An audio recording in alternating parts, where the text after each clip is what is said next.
नमस्कार दोस्तों, मैं डॉक्टर भावेश। आज मैं उपस्थित हुआ हूँ अनदर मोस्ट इम्पॉर्टेंट टॉपिक को लेके, जिसमें हम लोग एग्जैक्टली देखेंगे थायराइड।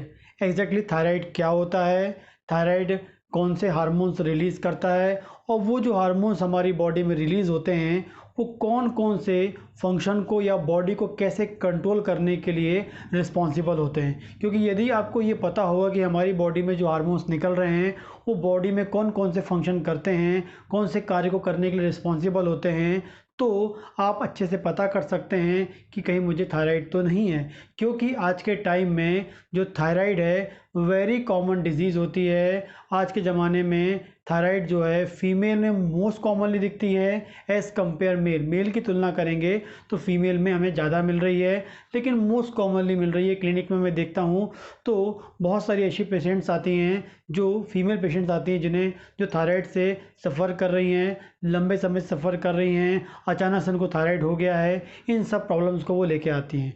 तो उससे रिलेटेड मैंने सोचा कि आपको कुछ इन्फॉर्मेशन दिया जाए, इसलिए थायराइड से जो रिलेटेड मैंने एक वीडियो बनाने की कोशिश करी है। तो हम लोग देखते हैं थायराइड। एग्जैक्टली जो थायराइड है एक ग्लैंड होती है। थायराइड क्या होती है? एग्जैक्टली एक ग्लैंड होती है जो हमारे नेक में प्रेजेंट होती है। इस एरिया में हमारी जो ग्लैंड है, थायराइड ग्लैंड है, प्रेजेंट होती है। मोस्ट इम्पॉर्टेंट ग्लैंड होती है बॉडी की। जैसे दूसरे ऑर्गन्स हैं वैसे ही उनसे भी मोस्ट इम्पॉर्टेंट ग्लैंड होती है थायराइड ग्लैंड, जो हमारे नेक में प्रेजेंट होती है। ये जो ग्लैंड होती है ये एग्जैक्टली दो हार्मोन प्रोड्यूस करती है या दो हार्मोन्स को निकालती है। एक हार्मोन है T3 और एक है T4। इन्हें हम क्या बोलते हैं? थायराइड हार्मोन बोलते हैं। एग्जैक्टली जो हमारी ग्लैंड है वो T3 और T4 नाम के दो हार्मोन को रिलीज़ करती है, जिसे हम थायराइड हार्मोन बोलते हैं। ये जो थायराइड हार्मोन है, जब इनका लेवल बॉडी में बढ़ जाता है, जब इन थायराइड हार्मोन्स का लेवल बॉडी में बढ़ जाता है तो हम इसे बोलते हैं हाइपर थायरोडिज्म। हम इसे क्या बोलते हैं? हाइपर थायरोडिज्म बोलते हैं। एंड जब इन थायराइड हार्मोन्स का लेवल कैसा होता है, बॉडी में कम हो जाता है, उसे हम बोलते हैं हाइपोथायराइडिज्म बोलते हैं। उसे हम क्या बोलते हैं? हाइपोथायराइडिज्म। तो थायराइड संबंधित दो डिजीज़ होती है, एक होती है हाइपर और एक होती है हाइपो। यदि हाइपर की बात करेंगे तो जब थायराइड हार्मोन का लेवल कैसा हो गया, नॉर्मल लेवल से बढ़ जाएगा तो हाइपर, और जब नॉर्मल लेवल से कम हो जाएगा तो हम उसे बोलेंगे हाइपोथायराइडिज्म बोलते हैं। ठीक है, आगे बात करते हैं। इस थायराइड हार्मोन को प्रोड्यूस करने के लिए या थायराइड ग्लैंड के द्वारा जो थायराइड हार्मोन बन रहा है उसे बनाने के लिए चार मोस्ट इंपॉर्टेंट मॉलिक्यूल बॉडी में होना चाहिए। ठीक है, पहले तो ग्लैंड होनी ही चाहिए, लेकिन उस ग्लैंड के द्वारा जो हार्मोन बन रहा है उसके लिए चार मोस्ट इंपॉर्टेंट आपकी बॉडी में मॉलिक्यूल होना चाहिए, जिसका यूज़ करके जो ग्लैंड है वो थायराइड हार्मोन को नॉर्मली फॉर्म कर सके, ताकि बॉडी में इसकी कमी ना हो जाए, ना ज़्यादा उसकी मात्रा बढ़ जाए। तो इसके लिए सबसे पहले हमें आयोडाइड फूड, हम जो फूड ले रहे हैं डेली रूटीन लाइफ में उसमें क्या होता है? आयोडाइड होता है। और वो फाइनली जो आयोडाइड है वो बॉडी में जाता है, पेट में जाता है, एब्जॉर्ब होता है, ब्लड में जाता है, और ब्लड से कहाँ आता है? ग्लैंड में आता है। और ग्लैंड उस आयोडाइड को आयोडीन में कन्वर्ट करता है और उस आयोडीन का उपयोग थायराइड हार्मोन को बनाने में करता है। तो आपको आयोडाइड वाला फूड लेना, मतलब अच्छा आयोडीन वाला फूड लेना है, ताकि प्रॉपर आयोडीन जाता रहे। मतलब थायराइड हार्मोन को बनाने के लिए सबसे मोस्ट इम्पॉर्टेंट जो न्यूट्रिएंट है वो होता है आयोडीन। बिना आयोडीन के कभी भी थायराइड हार्मोन नहीं बनता है। ठीक है, आगे बात करेंगे। सेकंड है फर्स्ट क्लास प्रोटीन। जो फर्स्ट क्लास प्रोटीन होता है ये एक्चुअली में क्या होता है? ये होता है नॉनवेज में, एग में, और इसके अलावा मिल्क एंड मिल्क प्रोडक्ट्स में होता है। यदि हम नॉन वेजिटेरियंस की बात करेंगे तो उनको तो जो फर्स्ट क्लास प्रोटीन इजीली मिल जाता है, लेकिन यदि हम वेजिटेरियन की बात करेंगे तो उन्हें उनके पास जो वन एंड ओनली सोर्स होता है वो होता है मिल्क एंड मिल्क प्रोडक्ट जो होते हैं वो उनके बेस्ट सोर्स होते हैं फर्स्ट क्लास प्रोटीन के लिए। तो दूसरा क्या है? ये जो फर्स्ट क्लास प्रोटीन है ये भी इंपॉर्टेंट रोल प्ले करता है थायराइड हार्मोन को बनने के लिए। आगे है सेलेनियम। आपको सेलेनियम भी प्रॉपर हमारी डेली रूटीन लाइफ में जाना चाहिए, क्योंकि जो सेलेनियम है ये हमारे थायराइड के ग्लैंड के फंक्शन को मेंटेन करता है। और इसके अलावा भी ये जो बॉडी के अंदर एंटी ऑक्सीडेंट लाइक प्रॉपर्टी भी होती है।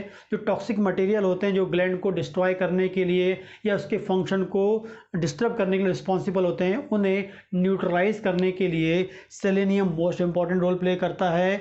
इसलिए सेलेनियम भी चाहिए एंड जिंक भी चाहिए होता है बॉडी में थायराइड हार्मोन को बनाने के लिए थायराइड ग्लैंड से। तो अच्छा खासा आयोडीन या आयोडाइड फूड चाहिए, फर्स्ट क्लास प्रोटीन चाहिए, सेलेनियम चाहिए और जिंक चाहिए। हमें 4 मोस्ट इम्पॉर्टेंट न्यूट्रिएंट चाहिए होता है जो थायराइड ग्लैंड के पास जाते हैं और ग्लैंड से क्या फॉर्म करवाते हैं, थायराइड हार्मोन जिसे हम बोलते हैं T3 एंड T4। ठीक, एग्जैक्टली क्या होता है, ये जो थायराइड आपकी ग्लैंड जो है ये नेक में है, आपको दिख रही है नेक में होती है, जो T3 और T4 नाम का थायराइड हार्मोन प्रोड्यूस करती है।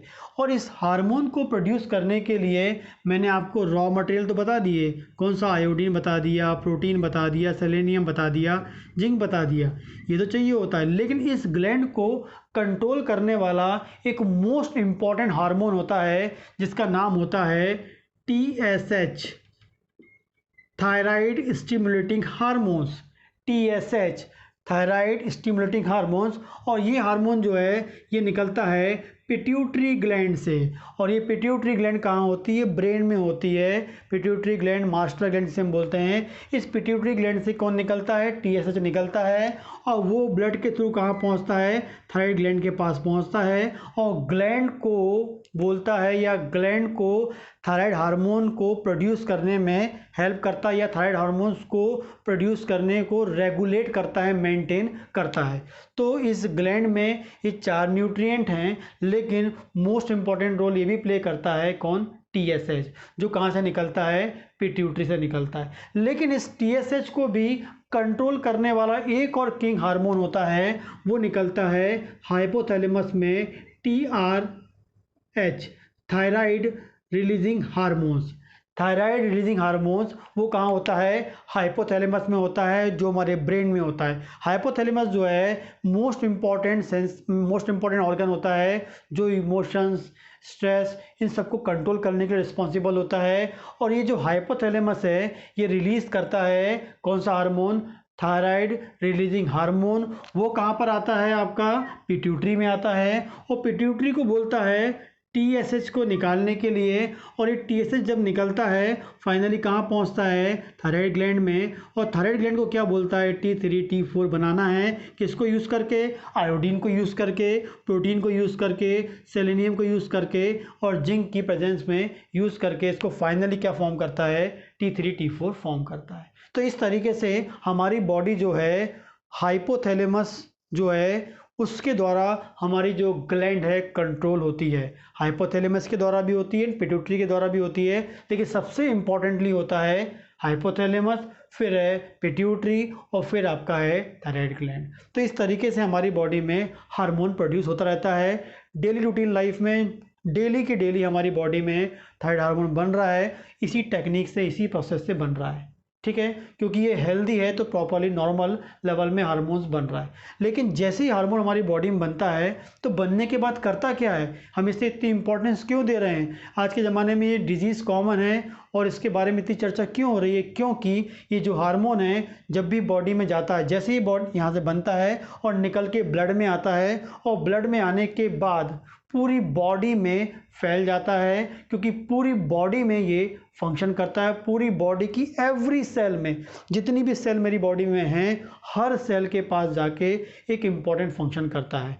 तो सबसे पहला हम बात करेंगे जितनी भी मेरी बॉडी में सेल हैं, जितनी भी सेल दिख रही हैं आपको, सबके लिए ये एक इम्पॉर्टेंट हार्मोन होता है, क्योंकि जब ये जाता है तो हर सेल को काम करना होता है।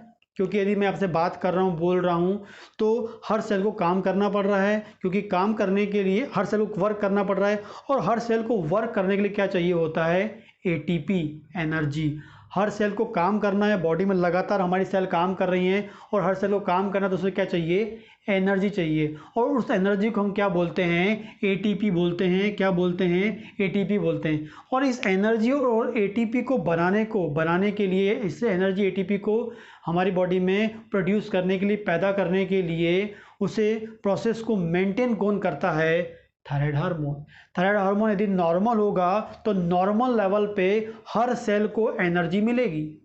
नॉर्मल थायराइड हार्मोन होगा तो नॉर्मली हर सेल को क्या मिलेगी, एनर्जी मिलेगी। और नॉर्मल एनर्जी मिलेगी तो हमारी बॉडी की जो सेल है नॉर्मल फंक्शन कर पाएगी। ठीक है, तो इस एनर्जी को बनाने के लिए हमें चाहिए होता है ग्लूकोज। हर सेल में एनर्जी बनाने के लिए क्या चाहिए होता है, ग्लूकोज। तो ये क्या करता है, मेंटेन करता है यूज ऑफ ग्लूकोज। यदि हमारी बॉडी में नॉर्मल हार्मोन होगा तो ऑटोमेटिकली क्या होगा, नॉर्मल जो एनर्जी प्रोड्यूस होनी चाहिए वो बनेगी। और उस एनर्जी को बनाने के लिए जो नॉर्मली जो हमें ग्लूकोज चाहिए होता है उसका यूज़ होगा। तो ये कंट्रोल करता है यूज़ ऑफ ग्लूकोज को, कि ग्लूकोज से क्या बनती है, ग्लूकोज टूट के क्या बनाता है, एनर्जी बनाता है। लेकिन इस ग्लूकोज से एनर्जी बनाने के लिए हर सेल को चाहिए होता है एक मॉलिक्यूल जिसका नाम होता है ऑक्सीजन। क्योंकि जो हमारी बॉडी में हम जो ऑक्सीजन ले रहे हैं, लंग्स से हम लोग जो ऑक्सीजन लेते हैं, ऑक्सीजन हर सेल्स में जाती है। और हर सेल में जो ऑक्सीजन जा रही है वो एग्जैक्टली किसके लिए जा रही है, एनर्जी को प्रोड्यूस करने के लिए। और उस एनर्जी को प्रोड्यूस करने के लिए जो हमें ऑक्सीजन चाहिए, वो ऑक्सीजन क्या करेगी, इस ग्लूकोज पे काम करेगी, इस ग्लूकोज को काय में कन्वर्ट करेगी, एनर्जी में कन्वर्ट करेगी। तो इसका मतलब है ऑक्सीजन के यूज़ को, ग्लूकोज के यूज़ को और एटीपी बनाने के लिए, इसे पूरा करने के लिए सबसे इम्पॉर्टेंट हार्मोन कौन सा होता है, थायराइड हार्मोन होता है। और ये एग्जैक्टली ऑक्सीजन के यूज़ को कंट्रोल करता है, मेंटेन करता है। और ऑक्सीजन का यूज़ करके ग्लूकोज को तोड़ के एनर्जी बनाने के लिए मेंटेन करता है, ताकि मेरी बॉडी की जो सेल है प्रॉपरली काम कर सके। ठीक है ना, आगे बात करेंगे। एग्जैक्टली हम बोलेंगे ये ग्लूकोज के मेटाबॉलिज्म को कंट्रोल करता है कौन, थायराइड हार्मोन। कितना इंपॉर्टेंट फंक्शन कर रहा है, लगातार हमारी बॉडी काम कर रही है, एनर्जी चाहिए, उसे कंट्रोल करने के लिए कौन रिस्पॉन्सिबल है, थायराइड हार्मोन। आगे बात करेंगे। इसके अलावा हमारी बॉडी में होता है ग्लाइकोजन। ये ग्लाइकोजन क्या होता है, ठीक है, इस ग्लाइकोजन से ग्लूकोज बनाने की प्रोसेस को भी ये कंट्रोल करता है। मान लीजिए मेरी बॉडी को डेली रूटीन लाइफ में 200 ग्राम ग्लूकोज की आवश्यकता होती है। 200 ग्राम ग्लूकोज लूँगा तो मेरी बॉडी में प्रॉपर एनर्जी बनेगी जो मेरी बॉडी के लिए चाहिए। लेकिन मैंने किसी दिन 400 ग्राम ग्लूकोज खा लिया तो 200 ग्राम तो यूज़ हो गया क्योंकि उससे एनर्जी बन गई, लेकिन जो 200 ग्राम एक्स्ट्रा था वो काय में कन्वर्ट हो जाता है, ग्लाइकोजन के रूप में कन्वर्ट हो जाता है और बॉडी में स्टोर हो जाता है। लेकिन किसी दिन हो सकता है कि मैंने कम ग्लूकोज लिया तो लेकिन तब भी मेरी बॉडी की डिमांड 200 ग्राम की है। तो उस कंडीशन में क्या होता है, जो मेरी स्टोर वाला जो ग्लूकोज है, जिसमें मैं क्या बोल रहा हूँ ग्लाइकोजन, वो अगेन फिर से क्या होगा, ग्लूकोज में टूटेगा। और लेकिन इस ग्लाइकोजन से जो ग्लूकोज में टूट रहा है, फिर से ग्लूकोज बन रहा है, इसे भी कौन कंट्रोल करता है, मेरा थायराइड ग्लैंड, थायराइड हार्मोन। ठीक है ना, जब जरूरत होगी तभी ग्लाइकोजन को ग्लूकोज में तोड़ेगा, ग्लाइकोजन को ग्लूकोज में तोड़ेगा जब मेरी बॉडी को जरूरत होगी, ऐसा नहीं कि कभी भी तोड़ देगा। और उसे कौन कंट्रोल करता है, थायराइड हार्मोन कंट्रोल करता है। ऐसे ही क्या होता है, हमारी बॉडी में एमिनो एसिड्स होते हैं, लैक्टिक एसिड्स होते हैं एंड फैटी एसिड्स होते हैं, इनसे भी ग्लूकोज बनता है। और इससे भी ग्लूकोज बनाने के लिए इम्पॉर्टेंट प्रोसेस होती है, और जब हमारी बॉडी को रिक्वायरमेंट होती है, आवश्यकता होती है, तभी ये प्रोसेस होती है। और इससे भी कौन कंट्रोल करता है, थायराइड हार्मोन कंट्रोल करता है। तो कितने इंपॉर्टेंट रोल प्ले कर रहा है, ठीक है, ग्लूकोज का मेटाबॉलिज्म कर रहा है, ठीक है ना, जो स्टोर वाला ग्लूकोज है उससे फिर ग्लूकोज बना रहा है, ठीक है। और हमारी बॉडी में जो एमिनो एसिड्स हैं, लिपिड है, उनसे भी क्या बना रहा है, ग्लूकोज। इन सब से कि वो कंट्रोल करने के लिए कौन रिस्पॉन्सिबल है, थायराइड ग्लैंड रिस्पॉन्सिबल है, मीन्स थायराइड हार्मोन। ठीक, ये पहला है इसका काम। सेकंड बात करेंगे हार्ट के बारे में। ये हार्ट के लिए बहुत ज़रूरी होता है, हार्ट भी सेल की बनी है तो वहाँ तो काम करना ही है। इसके अलावा ये हार्ट के कॉन्ट्रैक्शन, हमारा जो हार्ट कॉन्ट्रैक्ट हो रहा है, लगातार ब्लड पंप कर रहा है, तो उसके कॉन्ट्रैक्शन के लिए, इसके कॉन्ट्रैक्शन को कंट्रोल मेंटेन करने, हमेशा एक जैसे कॉन्ट्रैक्शन करे, उसे मेंटेन करने के लिए कौन रिस्पॉन्सिबल है, थायराइड हार्मोन। इससे हमारी हार्ट रेट जो होती है उसको भी कंट्रोल करता है कौन? Thyroid hormone. और जिस कारण से हमारा बीपी कंट्रोल करता है कौन? Thyroid hormone. और जिस कारण से हमारा बीपी मेंटेन रहता है उसे कौन कंट्रोल करता है? Thyroid hormone. तो हार्ट को प्रॉपर फंक्शन करने के लिए, बीपी को कंट्रोल करने के लिए कौन रिस्पॉन्सिबल है? Thyroid hormone. ठीक है। जैसे कि अभी कोई हेल्दी ह्यूमन है, उसमें लगातार heart proper function, normal function कर रहा है, इसका मतलब उसकी बॉडी में जो हार्मोन है, थायराइड हार्मोन है, नॉर्मल सिक्रीट हो रहा है। आगे बात करेंगे डाइजेस्टिव सिस्टम। हमारा जो डाइजेस्टिव सिस्टम होता है उस पर भी थायराइड हार्मोन का मोस्ट इंपॉर्टेंट फंक्शन होता है। पहला कि जो हमारा जो इंटेस्टाइन होता है, जो हमारी आंत होती है, उसके मूवमेंट को कंट्रोल करता है। प्रॉपर मूवमेंट होगा तो प्रॉपर सब कुछ डाइजेशन होगा, प्रॉपर मोशन होगा, प्रॉपर स्टूल होगा।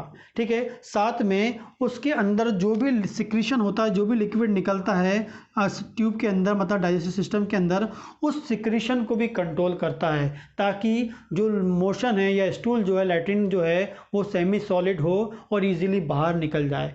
तो थायराइड हार्मोन जो है वो इंटेस्टाइन के मूवमेंट को और साथ में जो आंतों के अंदर जो सिक्रीशन हो रहा है लिक्विड का जो उससे भी वो कंट्रोल करता है, लगातार मेंटेन करके रखता है, ताकि सॉफ्ट स्टूल हो और इजीली बाहर मूव हो जाए। ठीक है। तो डाइजेस्टिव सिस्टम को बहुत कंट्रोल करता है। आगे बात करेंगे फीमेल के लिए ये most important, very very most important function करता है फीमेल ऑर्गन के डेवलपमेंट के लिए। कब? जब बच्चा इंट्रायूट्राइन लाइफ में होता है तब उसके फीमेल ऑर्गन को डेवलप करने के लिए, जब बाहर आता है तब, जब उसको फर्स्ट मेंसेस आती है उस टाइम भी उस मेंसेस को प्रोड्यूस करने के लिए, उसके पहले ऑर्गन को प्रॉपर डेवलप करने के लिए, ओवरी को, बच्चादानी मतलब यूट्रस को प्रॉपर डेवलप करने के लिए कौन रिस्पॉन्सिबल होता है? थायराइड हार्मोन होता है। इनने डेवलप तो कर दिया, लेकिन डेवलप करने के बाद जो उससे रिलेटेड हार्मोन होते हैं, लाइक आपका FSH हार्मोन होता है, LH हार्मोन होता है, ईस्ट्रोजन, प्रोजेस्टेरोन, वहाँ जो हार्मोन का जो रिलीज हो रहा है, प्रोडक्शन हो रहा है, उन्हें भी कंट्रोल करता है, मेंटेन करता है कौन? हमारा thyroid hormone. Thyroid hormone normal होगा तो फीमेल जेनिटल ऑर्गन जो होता है, जो उसका ओवरी का फंक्शन है, बच्चेदानी का फंक्शन है, मंथ में जो आने वाला जो पीरियड होता है, सब कुछ नॉर्मल होता है। उसे कंट्रोल कौन करता है? थायराइड हार्मोन करता है। आगे बात करेंगे मेल रिप्रोडक्टिव ऑर्गन की बात करेंगे। मेल रिप्रोडक्टिव ऑर्गन में भी मेल के ऑर्गन को भी इंट्रायूट्राइन लाइफ में, आफ्टर बर्थ और पूरी होल लाइफ उसके फंक्शन को, स्पर्म के डेवलपमेंट को, के ऑर्गन का जो फंक्शन होता है उसे मेंटेन करता है, कंट्रोल करता है, हेल्दी बना के रखता है कौन? One and only thyroid hormone. आगे बात करेंगे थायराइड हार्मोन का स्किन में, हेयर्स में, नेल्स में भी मोस्ट इंपॉर्टेंट रोल होता है, क्योंकि ये क्या करता है, स्किन में जो यहाँ की जो ब्लड वेसल्स है वहाँ पर प्रॉपर ब्लड की सप्लाई कराता है। क्या कराता है? प्रॉपर ब्लड की सप्लाई कराता है। और प्रॉपर ब्लड की सप्लाई कराएगा स्किन में तो ऑटोमेटिकली प्रॉपर ब्लड जाएगा तो प्रॉपर न्यूट्रिएंट जाएंगे, क्योंकि हमारी बॉडी में जो ब्लड है वो न्यूट्रिएंट को सप्लाई करने वाला मटेरियल होता है। तो प्रॉपर ब्लड जाएगा तो प्रॉपर न्यूट्रिएंट जाएंगे, प्रॉपर न्यूट्रिएंट जाएंगे तो हमारी स्किन कैसी होगी? हेल्दी होगी, चेहरे की स्किन ग्लो करेगी। वैसे हेयर की बात करेंगे, कई देखा होगा आपने, बहुत सारे लोगों में हेयर की प्रॉब्लम आती है थायराइड के कारण। तो हेयर फॉल के लिए भी रिस्पॉन्सिबल होता है थायराइड ग्लैंड, क्योंकि जो हेयर है उन्हें प्रॉपर न्यूट्रिएंट देने के लिए वहाँ नीचे क्या होती हैं? ब्लड वेसल्स होती हैं, और ब्लड वेसल्स में प्रॉपर ब्लड को फ्लो कराने के लिए, ब्लड प्रॉपर फ्लो होगा, न्यूट्रिएंट प्रॉपर फ्लो होंगे और हमारे हेयर को प्रॉपर न्यूट्रिएंट मिलेगा और मेरा हेयर प्रॉपरली ग्रो करेगा। और इसी प्रकार नेल्स में भी होता है। तो हेयर, स्किन और नेल्स को भी ये डेवलप करने में, मेंटेन करने में, उन्हें हेल्दी रखने में हेल्पफुल होता है कौन? Thyroid gland and thyroid hormone. आगे बात करेंगे bone, very very important bone. ये बोन्स के डेवलपमेंट के लिए और बोन्स के मैचुरेशन के लिए, उन्हें हेल्दी रखने के लिए रिस्पॉन्सिबल होता है, क्योंकि जो बोन होती है, बोन में दो टाइप की सेल होती हैं, एक बोन को तोड़ने वाली और एक बोन को बनाने वाली। जो बोन को तोड़ने वाली और जो बोन को बनाने वाली है, दोनों के बीच में बैलेंस रखने वाला हार्मोन होता है one and only thyroid hormone. यदि इन दोनों का बैलेंस बिगड़ जाएगा तो उसका डेवलपमेंट, ग्रोथ और जो है सब खराब हो जाएगा। तो तोड़ने वाली सेल और बनाने वाली सेल के बीच में ये क्या करता है, बैलेंस बना के रखता है ताकि आपकी बोन कैसी रहे, हेल्दी रहे। आगे बात करेंगे ब्रेन की। क्या होता है, ये जो थायराइड हार्मोन है सबसे इम्पॉर्टेंट रोल ब्रेन में करता है। ब्रेन के जितने भी सेल हैं उनके ग्रोथ के लिए, उनके डेवलपमेंट के लिए, उनके मैच्योरेशन के लिए, हेल्दी रहने के लिए मोस्ट इम्पॉर्टेंट फंक्शन करता है। क्योंकि जब इंट्रायूट्राइन लाइफ में बच्चा होता है तो वो माँ के थायराइड का यूज़ करके ब्रेन डेवलप करता है। जब बाहर आता है तो खुद के थायराइड हार्मोन को लेकर ब्रेन का डेवलपमेंट होता है। जैसे बच्चा बड़ा होते जाता है ब्रेन का डेवलपमेंट होते जाता है, और उसे कौन करता है, थायराइड हार्मोन करता है। इसके अलावा ये ब्रेन में इम्पॉर्टेंट एक सिस्टम होता है, नर्वस सिस्टम होता है, सिंपैथेटिक नर्वस सिस्टम होता है, उसको ये मेंटेन करता है। क्योंकि जब भी हमारा कोई स्ट्रेस, यदि हमको कोई स्ट्रेस है, कोई टेंशन है, कोई एंजाइटी है, तो उसे कंट्रोल करने वाला जो सिस्टम होता है वो ब्रेन में होता है, उसे वो कंट्रोल करता है। क्योंकि यदि हम स्ट्रेस को, यदि हम कंट्रोल कर पा रहे हैं, जो भी स्ट्रेस हमारी बॉडी में आ रहा है वो हमारा बॉडी क्या करता है, उसे कंट्रोल करता है, उस स्ट्रेस से हमारी बॉडी को बचाता है, उस टेंशन से हमारी बॉडी को बचाता है, उस डिप्रेशन से हमारी बॉडी को बचाता है। किसकी हेल्प से, इस नर्वस सिस्टम की हेल्प से। लेकिन इस नर्वस सिस्टम को कौन मेंटेन करता है, one and only thyroid hormone. ठीक है, इस प्रकार से वो ब्रेन को भी, हमारे ब्रेन को भी, एंड स्ट्रेस और जो एंजाइटी है, टेंशन है, उससे भी हमारी बॉडी को बचाता है। इसके अलावा बात करेंगे फैट मेटाबॉलिज्म। हमारी बॉडी में फैट मेटाबॉलिज्म को भी ये कंट्रोल करता है। हमारी बॉडी में मैंने आपको बताया फैट से क्या बनता है, ग्लूकोज बनता है, मैंने आपको बताया था। इस फैट से ग्लूकोज बनने की जो प्रोसेस है उसे भी कौन कंट्रोल कर रहा है, थायराइड हार्मोन कंट्रोल कर रहा है। और लास्ट है मसल्स की बात कर रहे हैं। हमारी बॉडी की जितनी मसल्स हैं उन मसल्स के डेवलपमेंट, उन मसल्स में रिपेयर को करने के लिए, उसे सुधार करने के लिए वन एंड ओनली एक हार्मोन होता है, थायराइड हार्मोन होता है, जो मसल्स की सेल को रिपेयर करता है, मसल्स को बनाने के लिए रिस्पॉन्सिबल होता है। इस प्रकार से हम बोलेंगे क्योंकि जो मसल्स है वो प्रोटीन की बनी होती है, इसलिए प्रोटीन के मेटाबॉलिज्म को करने के लिए भी हमारी बॉडी में thyroid hormone important role play करता है।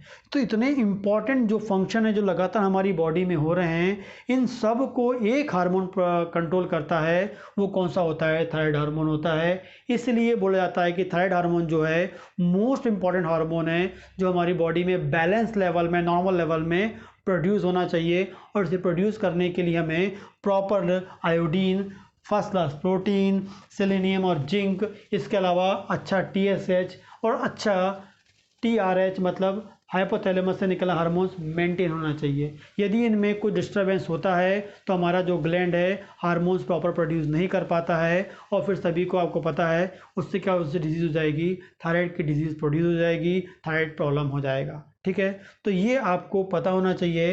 ये मोस्ट इम्पॉर्टेंट चीज़ है जो हमारी डेली रूटीन लाइफ में, हमारी बॉडी में ये हो रहा है, जो आपको सबको पता होना चाहिए।